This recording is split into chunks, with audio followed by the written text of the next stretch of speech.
Hi everyone, this is Brian with Abracadoodle.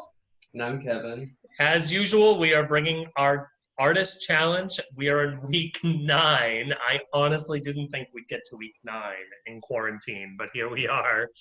And these have been fun. So, maybe we'll keep them going after this is over. Who knows, right? So this week, as usual, we feature a new artist. And the last couple have been kind of underappreciated, and this one is no exception. Marc Chagall is not really a household name, is he, to most people? Not really. No, you were an art student.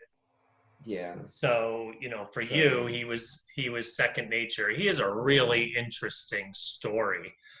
We were just talking about him last night. Most of our artists did not have easy upbringings, and Marc Chagall is no exception. He was born in Belarus, which went through his entire lifetime a whole bunch of changes. It was part of the Soviet Union, then it wasn't part of the Soviet Union. It was under siege in World War II during his lifetime. He's traveled the world. He's lived in France. He's lived in the United States. He lived in New York for a little while. And he was Jewish. And being Jewish at that time was not easy. His entire life was very difficult because of persecution against Jewish people. And that really came through in a lot of his art. If you go to his site, this is right off of his site, marcchagall.net. Most artists have galleries that are public online. And this is another one I encourage you to take a look at. There's a lot of Jewish inspired art from his Jewish heritage, especially being, really a Russian, French, Jewish man. Was a whole lot of things that would have been difficult back then, because through World War II, those were some tough times. So at the end of World War II, he came to the United States. Mm-hmm. Please correct me if I'm getting anything wrong, Kevin. Okay. But he came to the United States. He never really felt, I don't think, at home in the United States, and then went back. Let's backtrack a little bit, because at the turn of the 20th century, early 1900s, he was living in Paris. Yes, he was, and we have a picture of out his window that actually is inspiring this doodle. This doodle, yeah. Yes, and then throughout the Nazi occupation of Europe and everything, he ended up.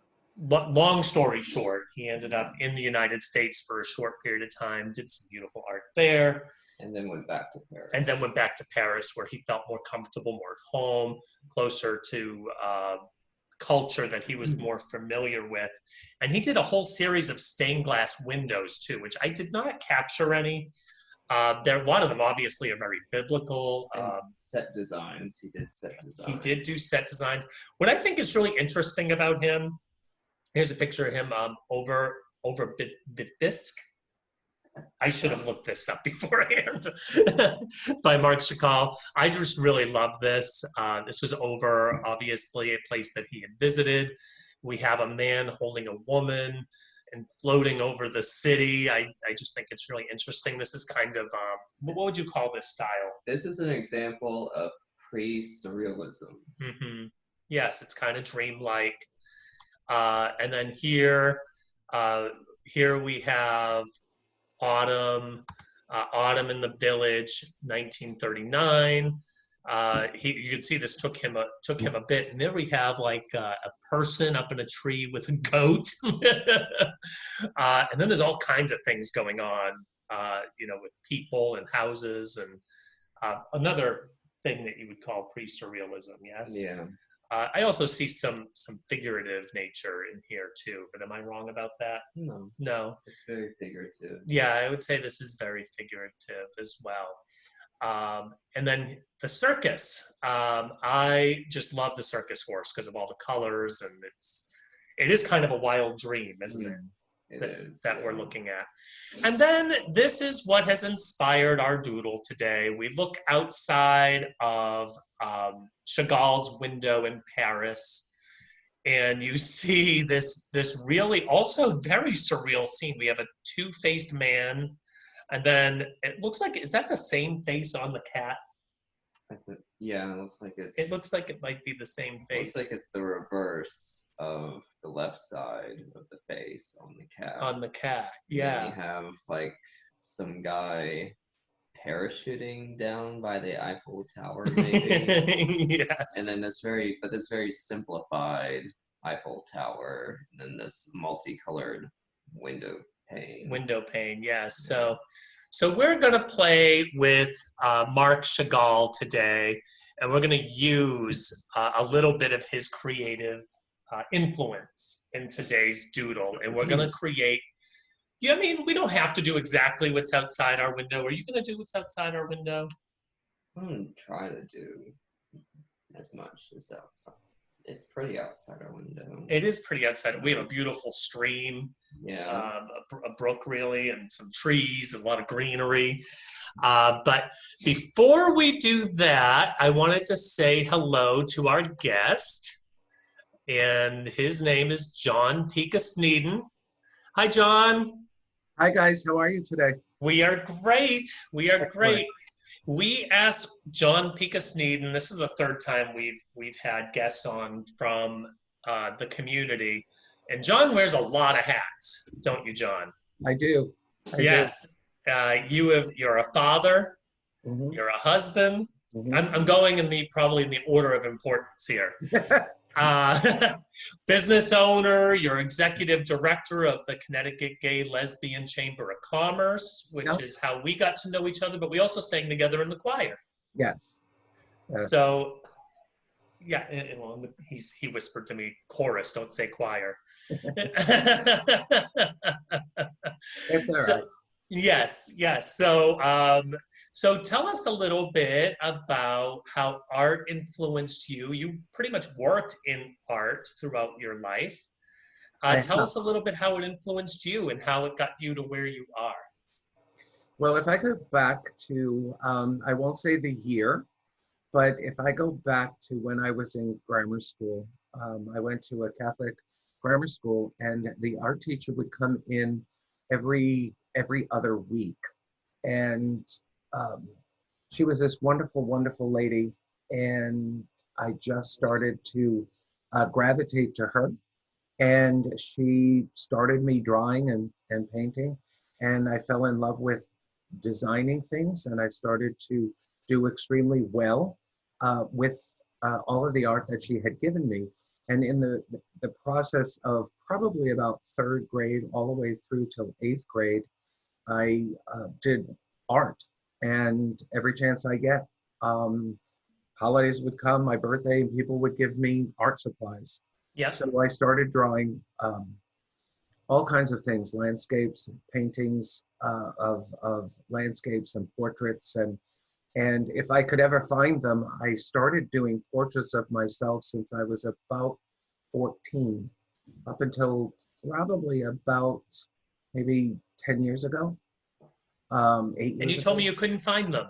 I can't. They'll show up someday, I'm sure. Oh, I want to be there when they show up. They're probably at my mom's house, so I would have to look for them. But all through grammar school and then all through high school, I studied art. That was my major. And then when I went to college, I had my degree in advertising, design, and marketing. And then from there, all through high school, I started working as a floral designer. And I took my artwork and color combinations into my floral designing. And since then, again, I won't mention numbers, but it's over 50 years that I've been a floral designer. And now I still have a business for about 34 years. And I have a studio on the back of my property. I no longer have flower shops. And so I design a lot of the weddings and big parties right now, kind of sort of semi-retired. But when you're an artist, you don't ever retire. until you close your eyes and take your last breath. Oh, wow. That's profound. Well, I don't know if it's profound, but it's the God's honest truth, because Yeah. it doesn't matter where you are or what you're doing. Yeah. You tend to just always, your mind is always going, and you're always designing something. So Yes. so I love that. I love that. And I was just going to say that you also, I think, versus a lot of other careers, when you work in something artistic, you're less prone to want to retire because you enjoy it. Yes. Right? I can honestly say that in 50 years, I have never worked a day in my life, because I love that. always dealt with some kind of design or some kind of art that I've been doing, whether it was drawing or painting, designing ads for magazines and newspapers way back in the dark ages. Even today, designing ads for the websites, for the CTGLC, for Yes. Facebook, even for myself, I make my own memes. So, it's one of those things that you don't stop ever. Yes. Oh, I agree. I mean, I used to work in corporate America. Yeah. And, when you work for a company, it's like sometimes those creative juices, they get handcuffed a little bit, not because the company is bad, because they have legal departments and they don't want, they don't want individual creativity as much, but when you're out there on your own and you're working in a field like this, it's amazing. You just feel this freedom. Yes. And I wanted to talk to you because, not only have you done some amazing things and you continue to, but it's an example of a successful career using art and art concepts. And a lot of people say, no, you can't make a living on art. That's not true. Look at John P. Sneed. It's not true. I even taught, when I lived out in California, I taught art to kindergarten to 8th grade. Yes. So I did that, and then even here, and one of your previous guests has a nonprofit that I work for her, and I've taught foster care and adopted kids how to use art as a tool to talk about their emotions. Yes. And so if you look at art as more as a tool, as a designer, you create what other people can't see. But with a child, if you teach them how to draw, then they can speak in 2 languages, whether it's verbal or on a piece of paper. So that's so true. I agree with that.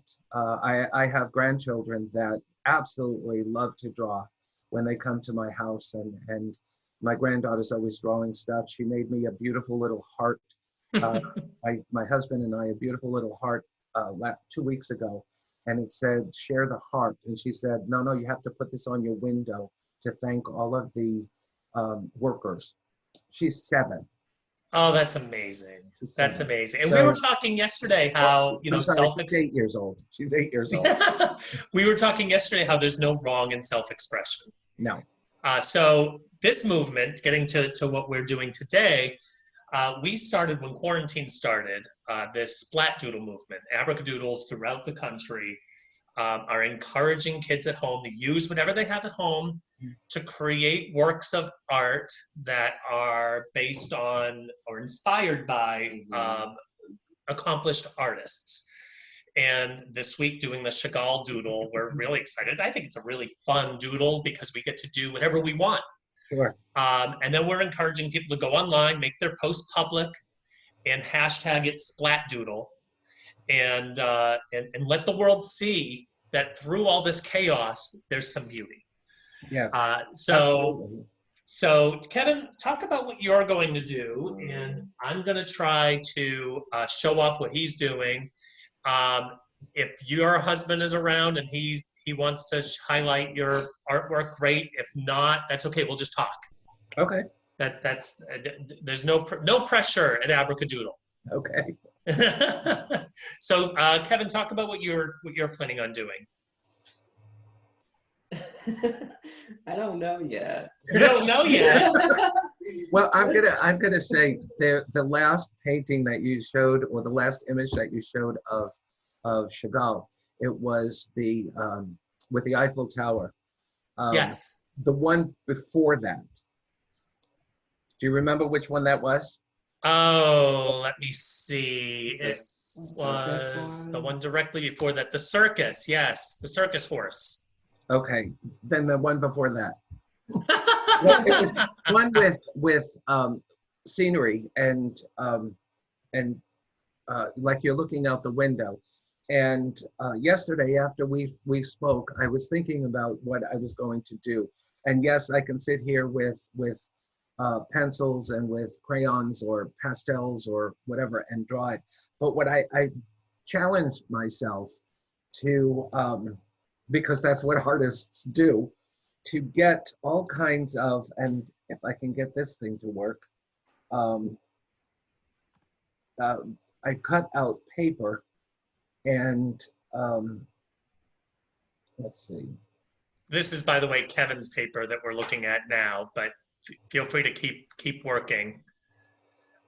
So, John, you said you were going to do collage or cutouts, right? Correct. If you see, I took out all kinds of. Let me spotlight you. There we go. All kinds of images of beaches and. Oh, that's great. Yeah, but I also cut out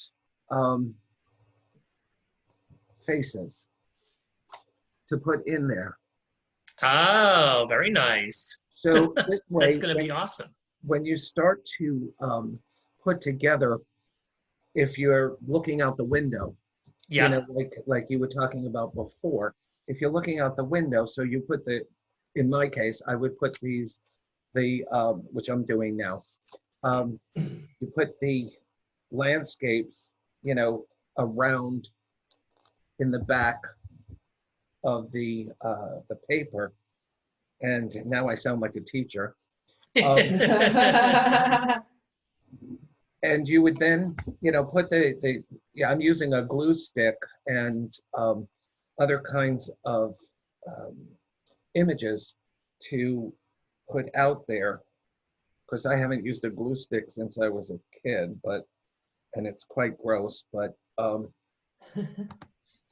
it's gross. Well, you know, I don't. This probably hasn't been used in a while, so it's kind of sticky and clumpy.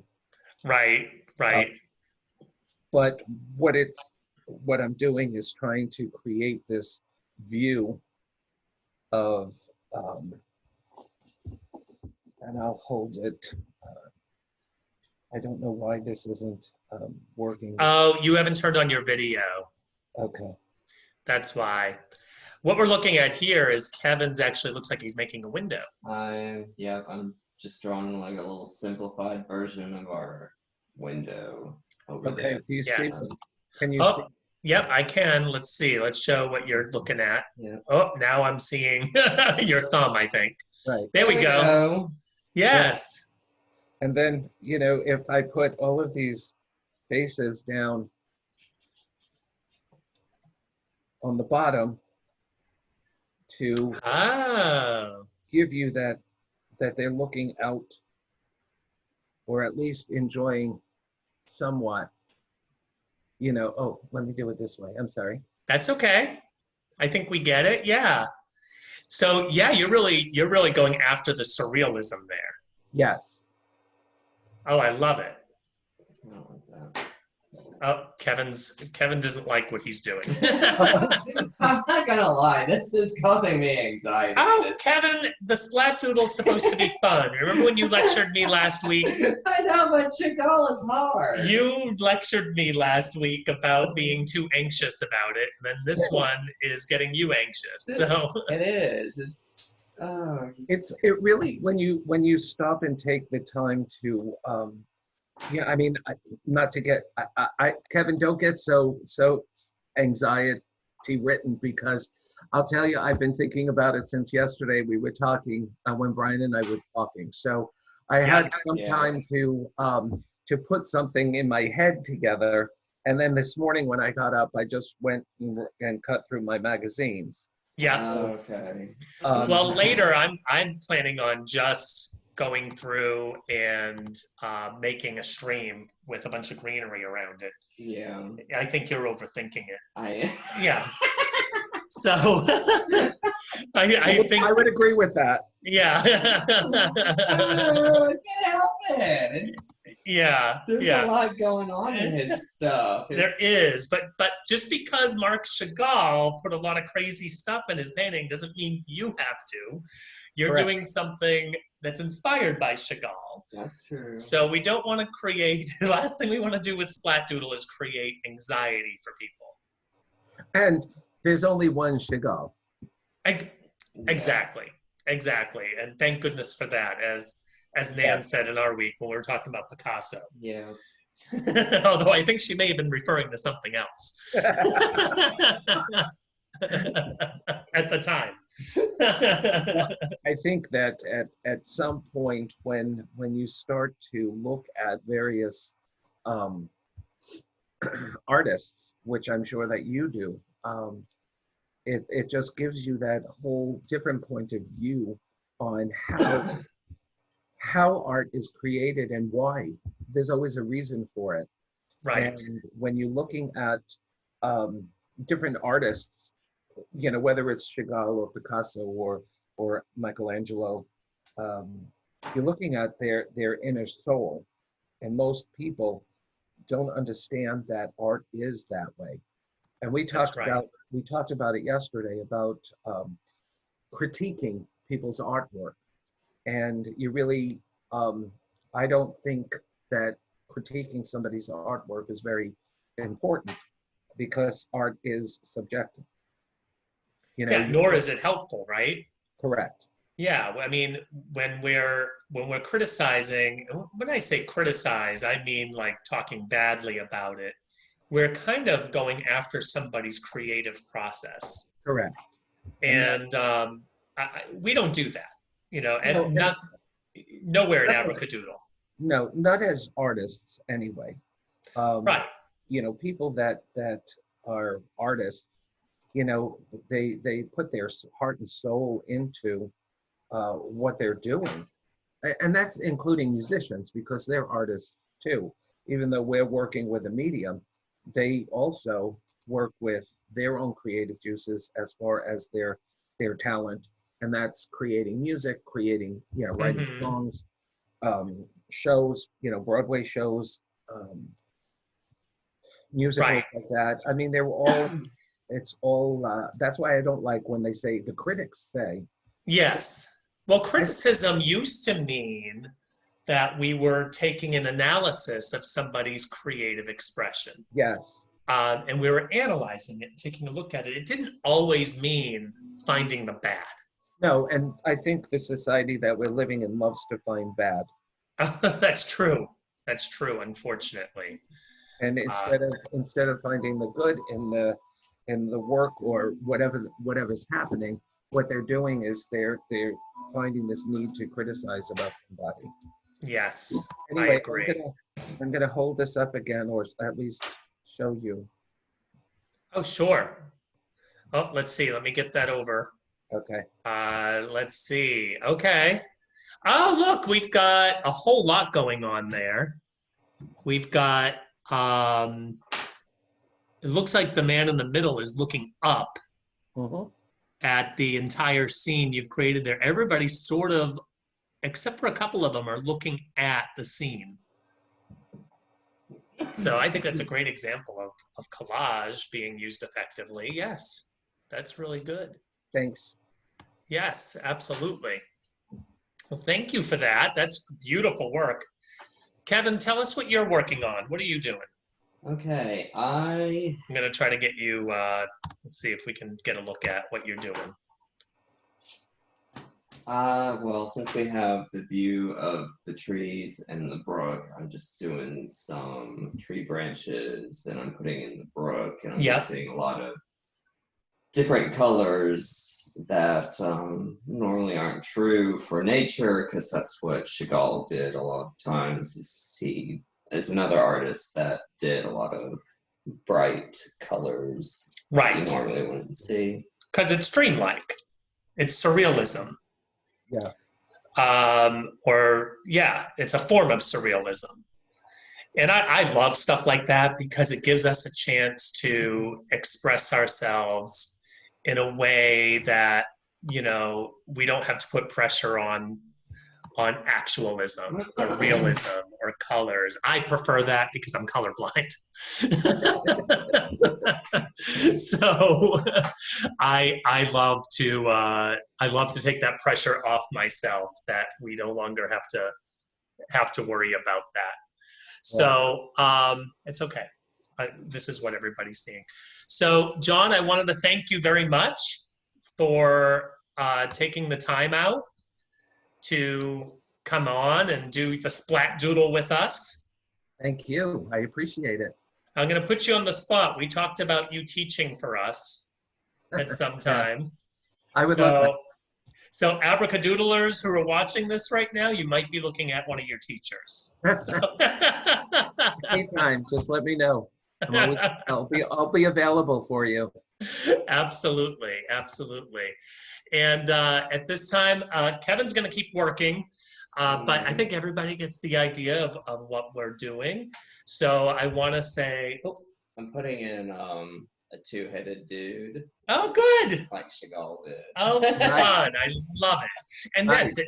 Everybody out there, put your heart and soul into this. Make it your own.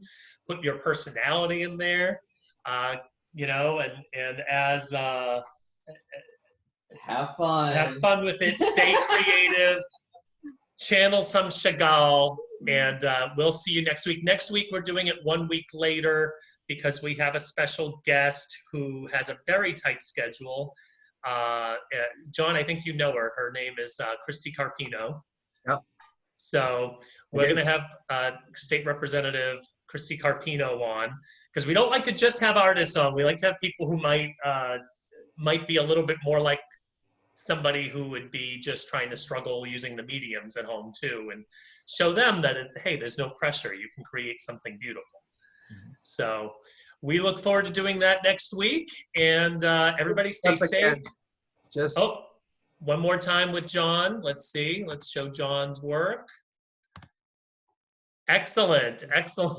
I love it. I love it. So create a collage, create yourself something fun like Kevin is, that is representative of what's out your window. Post it online and hashtag it SplatDoodle.